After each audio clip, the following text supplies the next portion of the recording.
Sebelum video dimulai, jangan lupa subscribe dan tekan tombol loncengnya.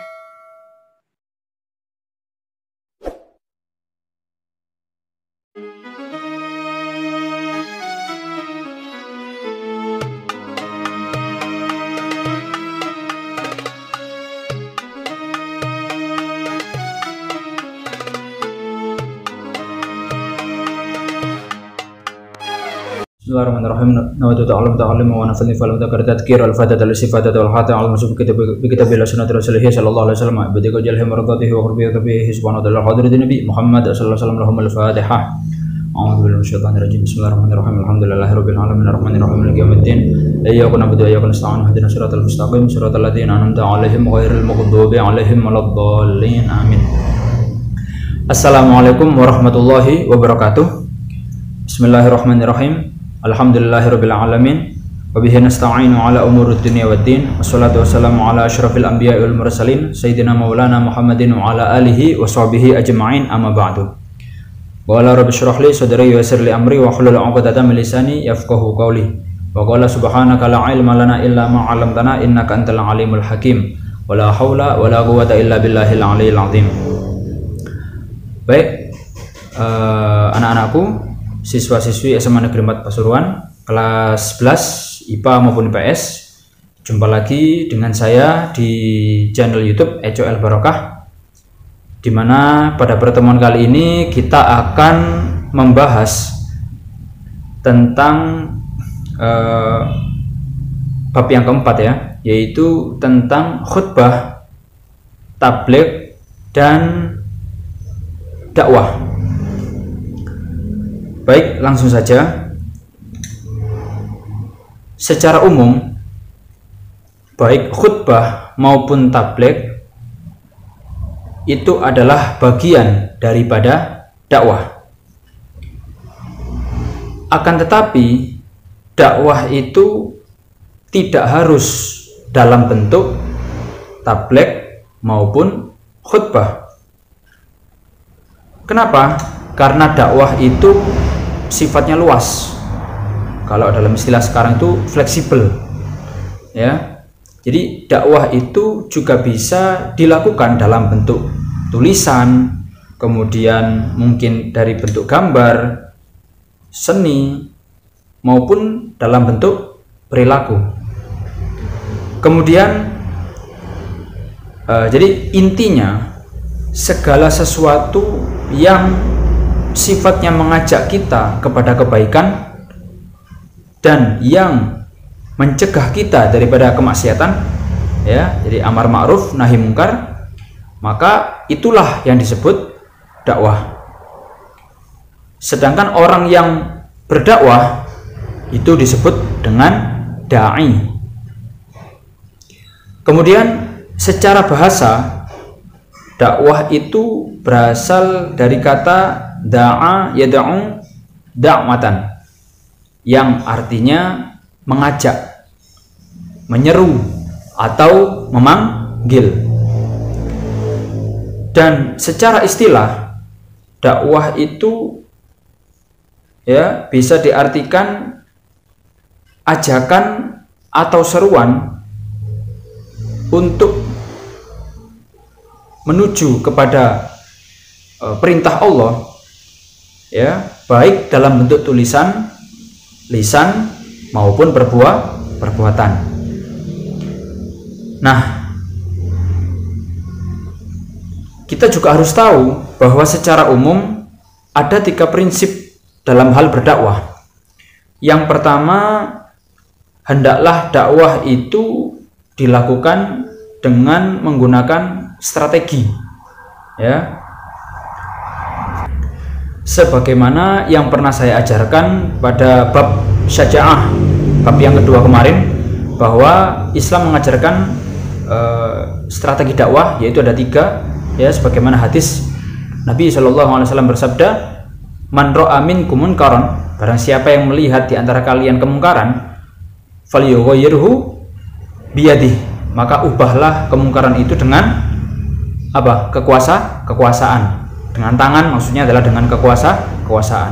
Fa illam yastati fa bilisani. Jika tidak mampu, maka ubahlah dengan lisan, tegur, nasihati, gitu ya. Wa illam yastati fa biqalbih, dan jika masih belum mampu, maka ubahlah dengan lisan, dengan hati yang ingkar. Artinya hati kita tidak setuju dengan kemaksiatan itu. Kemudian prinsip yang kedua adalah hendaklah dakwah itu dilakukan dengan cara yang baik, seperti dengan lemah lembut, ya, kemudian menggunakan tutur bahasa yang mudah dipahami dan mudah dicerna oleh akal maupun logika, ya, serta kalaupun harus mendebat, maka debatlah juga dengan cara yang baik, ya. Kemudian hal ini juga diatur dalam firman Allah Subhanahu wa taala dalam surat An-Nahl ayat 125, di mana Allah Subhanahu wa taala berfirman, A'udzubillahi minasyaitonirrajim, Bismillahirrahmanirrahim, Ud'u ila sabili rabbika. Serulah manusia itu, ajaklah manusia itu ke jalan Tuhanmu, bila hikmati wa mau'idatil hasanah, dengan hikmah dan dengan pelajaran yang baik. Wajadilhum billati hiya ahsan, dan debatlah mereka dengan cara yang baik. Inna rabbaka huwa a'lamu biman dhalla an sabilih. Sesungguhnya Tuhanmu, Dia yang lebih mengetahui, ya, siapa-siapa yang tersesat daripada jalannya. Wa huwa a'lamu bil muhtadin, dan Dia yang lebih mengetahui siapa-siapa yang mendapatkan petunjuk. Ya, dari sini kemudian kita masuk ke prinsip yang ketiga daripada berdakwah. Apa itu prinsip yang ketiga? Yaitu setelah kita tadi itu tahu strategi dakwah, kita bisa memilah-milah kita ada di level mana. Kemudian yang kedua, kemudian kita juga menggunakan cara yang baik, tutur bahasa yang lembut, dan juga bahasa yang mudah dicerna. Maka yang ketiga adalah kita berdakwah hendaklah tidak memaksakan kehendak kita kepada mereka, ya, dalam arti, ya, kita tidak boleh memiliki prinsip bahwa dakwah kita harus diterima oleh mereka, ya, tidak bisa seperti itu, ya. Kita harus paham bahwa tugas kita ini hanya menyampaikan, sedangkan urusan diterima atau tidak adalah mutlak urusan Allah Subhanahu wa ta'ala, ya, sebagai pemberi hidayah, ya. Coba lihat perjuangan atau dakwah para nabi dan rasul terdahulu, ya, mereka adalah orang-orang pilihan Allah, kekasih Allah, dan bahkan mereka juga mendapatkan jaminan surga. Tapi pertanyaannya, apakah dakwah mereka pasti diterima oleh umatnya? Belum tentu, ya. Coba lihat bagaimana Nabi Musa berdakwah kepada Fir'aun. Fir'aun menolak, bahkan mengejar itu Nabi Musa untuk dibunuh, ya. Kemudian bagaimana dakwahnya Nabi Ibrahim juga ditolak oleh Namrud, sehingga Nabi Ibrahim dibakar, ya. Kemudian bagaimana juga dengan dakwahnya Nabi Muhammad SAW, ya, paling afdolnya Nabi, paling afdolnya Rasul, ya, penutup para Nabi. Itu aja juga tidak semua kok, ya, umatnya menerima ajaran Islam. Buktinya tuh lihat, ya, banyak juga kok diantara umatnya Rasulullah yang memusuhi Rasulullah SAW, seperti Abu Jahal, ya, bahkan Abu Lahab, pamannya sendiri, ya. Lah kalau nabi-nabi dan para rasul saja dakwahnya belum tentu diterima oleh umat-umatnya, apalagi kita, ya, kita nabi bukan, rasul bukan, ya, apalagi mendapat jaminan masuk surga. Nah, itu prinsip yang ketiga adalah kita tidak boleh memaksakan dakwah kita kepada mereka, ya. Kalau kita sudah menempuh berbagai macam cara strategi dakwah, ya, dan juga sudah dengan cara yang baik, tapi mereka tetap menolak, maka jawab dengan lakum dinukum waliyadin, ya, bagimu agamamu dan bagiku adalah agamaku, ya. Hal ini sebagaimana firman Allah Subhanahu wa taala dalam surat Al-Baqarah ayat 256. Ya, dikatakan di sini Allah Subhanahu wa taala berfirman, Bismillahirrahmanirrahim, la ikraha fid din. Tidak ada paksaan ya untuk memasuki agama Islam. Qad tabayyana rusydu minal ghayy. Sesungguhnya telah jelas mana jalan yang benar daripada jalan yang sesat. Baik, kemudian sekarang kita masuk ke salah satu bagian daripada dakwah, yaitu seperti yang saya katakan tadi, yaitu khutbah.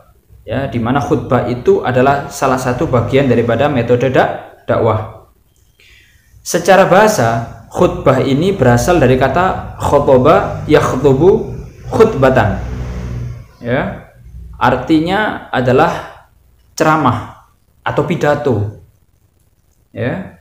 Nah, secara istilah khutbah ini artinya adalah kegiatan ceramah atau pidato yang ditujukan kepada sejumlah orang Islam dengan syarat dan rukun atau ketentuan yang berkaitan langsung dengan jenis ibadah tertentu. Nah, di sini ketika kamu mendengar kata khutbah, ya pasti kalian akan orientasinya adalah khutbah sholat Jumat, gitu ya. Padahal ada beberapa jenis khutbah, ya, yaitu diantaranya seperti khutbah sholat Jumat, kemudian khutbah 2 hari raya, Idul Adha maupun Idul Fitri, ya, kemudian khutbah nikah, ya, khutbah sholat istisqa, dan juga khutbah haji. Ya, namun dalam bab ini saya hanya akan fokus kepada khutbah sholat Jumat. Baik, sebagaimana yang dijelaskan di atas, ya, bahwa khutbah dalam hal ini adalah khutbah Jumat.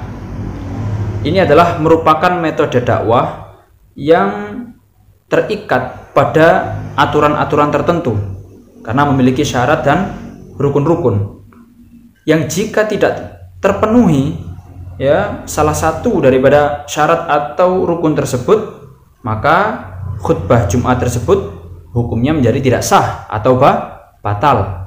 Dan jika khutbah Jumat tersebut menjadi batal atau tidak sah, maka sholat Jumatnya pun juga tidak akan sah, ya, karena khutbah juga merupakan bagian rukun daripada sholat Jumat. Baik, langsung saja kita masuk ke rukun-rukun sholat Jumat. Rukun-rukun khutbah Jumat. Yang pertama yaitu memuji. Ini bagi khotib, ya, bagi khotib, yaitu memuji kepada Allah Subhanahu wa ta'ala di kedua khutbah, baik di khutbah pertama maupun khutbah yang kedua, ya. Alhamdulillah, alhamdulillahilladzi, dan seterusnya, gitu ya. Kemudian yang kedua yaitu membaca sholawat kepada Nabi Muhammad SAW juga di kedua khutbah, baik khutbah pertama maupun khutbah yang kedua. Kemudian yang ketiga yaitu berwasiat, ya, dengan ketakwaan, berwasiat takwa, mengajak para jamaah atau mengingatkan kepada jamaah untuk senantiasa bertakwa, yaitu menjalankan perintah Allah dan menjauhi larangan Allah, ya. Juga pada kedua khutbah, baik di khutbah pertama maupun khutbah kedua. Kemudian yang keempat yaitu membaca ayat-ayat suci Al-Quran, ya, membaca ayat-ayat suci Al-Quran yang mudah dipahami lah, ya, yang terserah mau panjang mau pendek, tapi yang jelas yang mudah dipahami, yaitu di salah satu dari kedua khutbah. Bisa dilakukan di khutbah pertama atau di khutbah yang kedua. Kemudian yang terakhir, yang kelima, ya, rukunnya yaitu berdoa untuk kaum mukmin di khutbah yang kedua atau khutbah yang terakhir, ya, mendoakan orang-orang mukmin, ya, didoakan supaya diampuni oleh Allah, ya, seperti itu contohnya. Dan jika salah satu dari rukun ini tidak terpenuhi, maka tidak sah itu khutbah Jumatnya. Kemudian yang berikutnya yaitu syarat-syarat khutbah. Ya, syarat-syarat khutbah ini ada beberapa. Baik, diantaranya yaitu yang pertama adalah pelaku khutbah atau di sini disebut sebagai khotib, ya, yang berkhutbah adalah harus laki-laki. Itu syarat yang pertama. Yang kedua yaitu khutbah itu harus diperdengarkan atau didengar oleh jamaah yang mengikuti sholat Jumat. Ya. Kemudian yang ketiga, khutbah dibaca di kawasan atau bangunan rumah penduduk desa, yaitu di masjid yang ada di tempat pemukiman desa tersebut. Kemudian yang keempat yaitu si khotib harus suci dari hadas, baik hadas besar maupun hadas kecil. Berikutnya, si khotib juga harus suci daripada najis, baik najis daripada pakaian, najis daripada tempat, ya, dan juga najis daripada badan. Kemudian si khotib yang keberapa itu? Yang keenam, ya. Yang keenam yaitu si khotib harus menutup aurat, ya. Kemudian yang ketujuh, si khutbahnya itu harus dilakukan dengan berdiri, ya. Kemudian yang kedelapan, disertai dengan duduk, ya, di antara dua khutbah.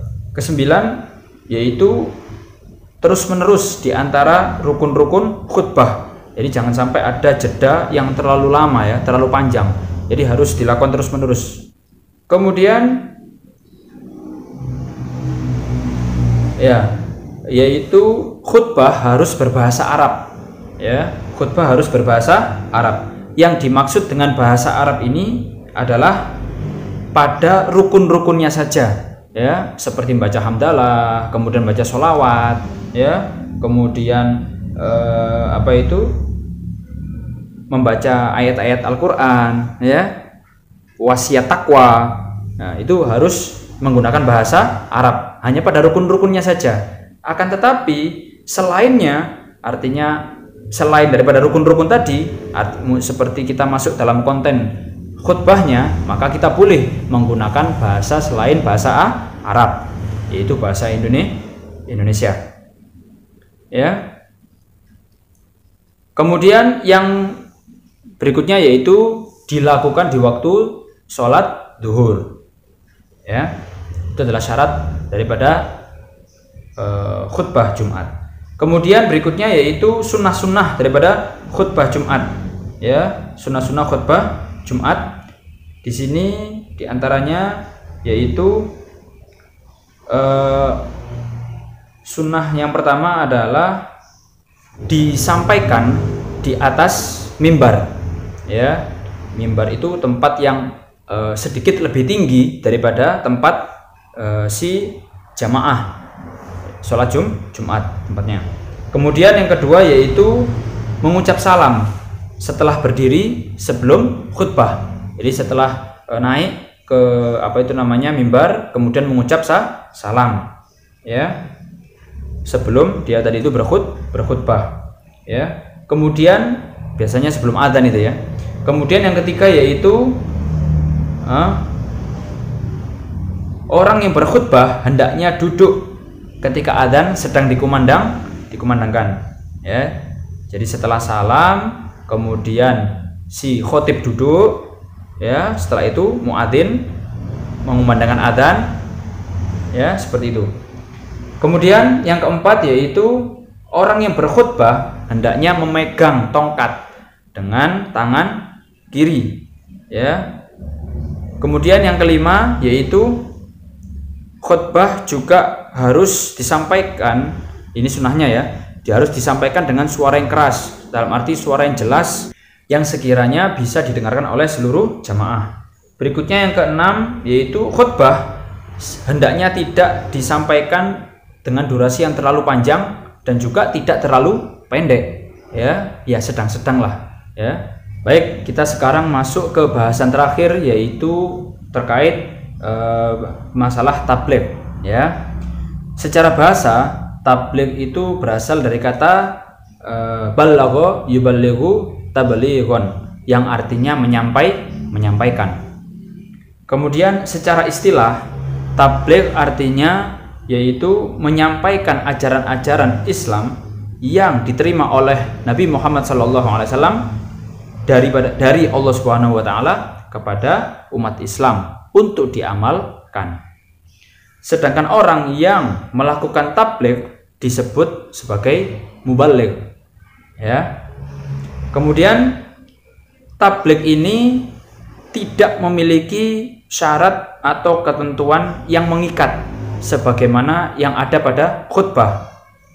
Ya, kalau khutbah ada syarat, ada rukun yang jika tidak terpenuhi rukun, salah satu daripada rukunnya, menjadi tidak sah itu khutbah.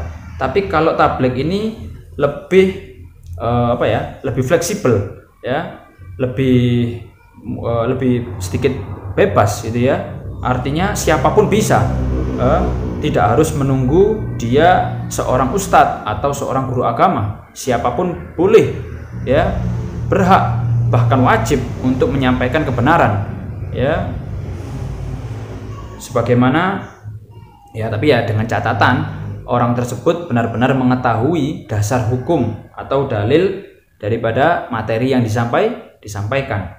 Sebagaimana dalam sebuah hadis Nabi Shallallahu Alaihi Wasallam bersabda, "Ballighu anni walau ayah." Ya, sampaikanlah dariku walaupun satu ayat. Hadis riwayat Bukhari. Nah, kemudian ini adalah yang paling penting, yaitu etika dalam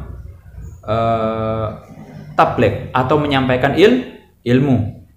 Etika seorang mubaligh. Yang pertama yaitu hendaknya si mubaligh ini memiliki sanad keilmuan yang jelas. Ya, artinya si mubaligh tersebut memiliki memiliki seorang guru, ya, atau seorang ustadz, ya, guru agama tentunya, yang rentetan keilmuannya atau sanad keilmuannya itu berasal dari guru atau ulama yang terus bersambung sampai kepada Rasulullah Shallallahu Alaihi Wasallam. Ya, kenapa? Ya, agar riwayat keilmuannya bisa dipertanggungjawabkan. Yang kedua yaitu kita kembali pertama dulu. Jadi hati-hati dalam memilih guru, ya, harus dilihat betul riwayat keilmuannya itu dulu mondok di mana, atau kalau dia nggak mondok, dia belajar dari guru yang mondok di mana, ya. Jadi paling mudah atau gampangannya, ya, sederhananya, seharusnya ilmu itu kalau itu ilmu agama diperoleh atau didapat dari orang yang pernah mondok, ya. Karena bagaimanapun juga pondok pesantren adalah sumber daripada, ya, ilmu agama, ya. Dilihat dulu sanad keilmuannya sehingga bisa dipertanggungjawabkan. Yang kedua, nah ini yaitu menyampaikan materi dengan lemah lembut, ya, dengan sopan, dengan bahasa yang pantas, ya. Namun juga terkadang harus juga menggunakan bahasa yang tegas jika memang diperlukan. Ya, intinya ya jangan terlalu serius, ya, tapi juga jangan terlalu banyak guyonnya, ya, jangan terlalu banyak tertawanya, ya. Ya, sedang-sedang sajalah, ya. Ada kalanya serius, ada kalanya ya sedikit guyonan, ya, supaya tidak terlalu hambar itu pengajiannya, dan juga jangan juga terlalu banyak guyonannya, ya, sehingga nanti hampir nyaris gak ada bedanya dengan pelawak, ya. Jangan sampai seperti itu. Kemudian yang ketiga yaitu menyampaikan ilmu dengan menyesuaikan kondisi audiens atau kondisi pendengar, ya, sehingga bahasa yang disampaikan itu benar-benar bisa mudah untuk diterima dan dipahami oleh para pendengar. Ya, jadi kita harus melihat ini kalangan orang apa ini, Oh, ini orang awam. Orang-orang yang mungkin orang-orang desa ya, orang-orang yang orang pelosok misalnya, orang-orang yang tidak begitu mengetahui bahasa-bahasa yang kekinian, ya maka jangan menggunakan bahasa-bahasa yang terlalu tinggi ya, sehingga mereka tidak paham ya. Gunakanlah bahasa yang sederhana yang mudah dipahami oleh mereka. Tapi ketika kita berbicara di hadapan para intelek ya, atau orang-orang cendekiawan, orang-orang yang secara keilmuan tinggi, ya kita sesuaikan dengan bahasa yang modern ya, yang bisa menarik hati mereka. Kemudian yang keempat, nah, materi yang disampaikan hendaknya tidak berisi hasutan, perselisihan ya, atau sengaja menyerang suatu kelompok tertentu yang justru bisa memicu perpecahan ya. Jadi dakwah itu tujuannya adalah untuk menyatukan yang pecah ya, untuk menguatkan ukhuwah Islamiyah, bukan malah menjadikan perpecahan. Dan kemudian yang kelima yaitu materi itu tidak boleh ya disampaikan sesuai dengan kehendak nafsunya sendiri ya, akan tetapi harus disesuaikan dengan kaidah ya tafsir para ulama ya, para ulama mufassirin dan juga para ulama 4 mazhab yang telah disepakati bersama ya.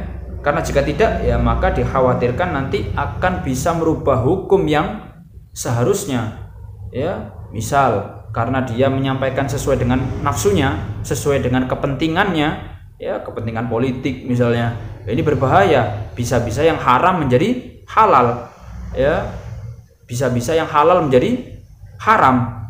Nah, ini kan tidak benar ya. Bagaimana hukum suap ya, karena dalam misal nih ya, dalam kondisi politik apa ya, nah ini kan berbahaya ya. Jadi jangan sampai seperti itu ya, haram menjadi halal, halal menjadi haram. Naudzubillah min dzalik. Berikutnya yang terakhir yaitu, nah ini yang paling penting ya, hendaknya si mubaligh benar-benar mengamalkan ilmunya terlebih dahulu ya, sebelum ilmunya disampaikan kepada orang lain ya.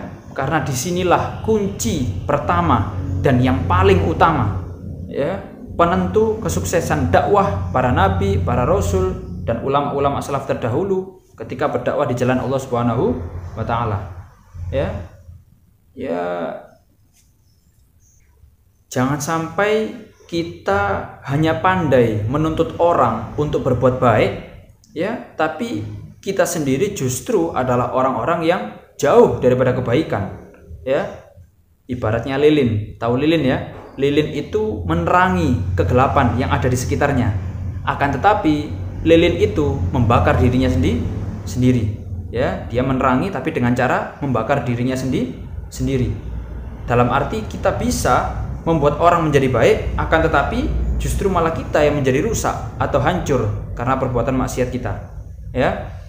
Kemudian nah ini, apalagi jika kita adalah seorang guru, seorang ustadz ya.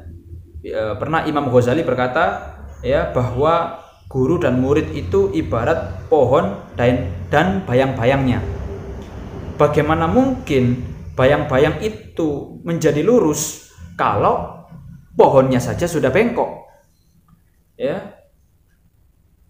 Paham nggak maksudnya? Dalam arti kalau gurunya saja ya, jadi gini, jangan berharap kita memiliki murid yang baik kalau gurunya saja jelek ya. Mengharapkan murid yang soleh akan tapi gurunya malah ahli maksiat ya. Bahkan Allah sangat marah kepada para mubaligh, kepada para dai ya, kepada para orang-orang yang hanya bisa ya menuntut orang berbuat baik sedangkan dia sendiri ya tidak sesuai dengan ucapannya ya. Kalau istilah sekarang ya, munafik. Hal ini disampaikan oleh Allah Subhanahu wa taala dalam firman-Nya, yaitu surat As-Saff ayat 2 dan 3 yang berbunyi, a'udzubillahi minasyaitonirrajim, bismillahirrahmanirrahim, ya ayyuhalladzina amanu lima taquluna ma la taf'alun. Wahai orang-orang beriman ya, mengapa kamu mengatakan apa-apa yang tidak kamu perbuat? Kabura maqtan 'indallahi an taqulu ma la taf'alun. ya, amat besar kebencian di sisi Allah, ya, jika kamu mengatakan apa-apa yang tidak kamu kerjakan. Baik anak-anakku, itulah tadi materi yang bisa saya sampaikan pada video kali ini.